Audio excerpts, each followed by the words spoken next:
Hey guys, and in today's episode of Street Talk with Adi, we will be discussing what are EV vehicles and are they worth to purchase in today's day and age. To begin, EV vehicles, otherwise known as electric vehicles, are vehicles that run on a massive battery instead of the gas-powered vehicles that we know. In the year 1830, Robert Anderson planned out and made the first electric vehicle, but it did not succeed.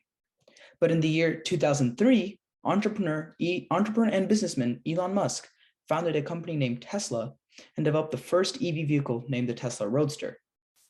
After 1 decade, Tesla produced the Model S, which is an electric sedan and the first mass-produced electric car. Ever since, Tesla's produced many EVs such as the Model 3, the Model Y, the Model X, and their newest addition, the Cybertruck. On a side note, did you know when looking at the Tesla models, they spell out the word sexy? In today's current day and age, there is a push from many car manufacturing companies to create EV vehicles due to the recent movement towards clean energy, staying carbon neutral and reducing pollution. Despite this, EV vehicles remain as quite an expensive investment as they range from just about $30,000 to around $150,000. For an average American looking into purchasing a car this remains an expensive long-term investment. One of the key factors that EV vehicles are so expensive is due to their large battery. These batteries are so expensive because they are made from expensive materials such as lithium, cobalt, and manganese, and the sheer size of the battery causes them to be very demanding of such metals. These batteries range from just about 28.9 kilowatts of power, which can create about 110 miles, to about 100 kilowatts, which spans to about 300 miles. These batteries also cost around $132 per kilowatt, which is about $13,200 for the largest EV battery.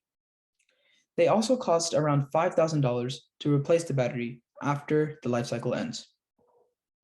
Secondly, the miles that the car can travel is completely dependent on the size and the charge of the battery. Most EV vehicles have a mileage around 250 miles, which places it less than a regular gas-powered vehicle. In addition to this, there are a lack of charging stations to charge the car between cities, which can make intercity travel in the United States and the world as a whole potentially risky. Not only are there a lack of charging stations, but the time to charge is also very high and long, with Tesla's fast chargers taking just around 45 minutes to only get to about 75–80% capacity. So for EV vehicles to become mainstream, there has to be a progression in many things, such as the cost of the battery and the cars as a whole, so they become more affordable to the general public, and the frequency of charging stations between cities and in cities. Additionally, charging can also be made faster by placing the EV chargers on a specialized industrial power grid, which can supply more electricity into the charger, and the chargers can charge the car faster. In conclusion, I would recommend waiting to purchase an EV and see how this year and years to come pan out for the EV market and environment, and what the gas-powered cars are able to accomplish, and any political influences take place in order to increase EV sales. Thank you for listening, and I hope all of you guys have a great day.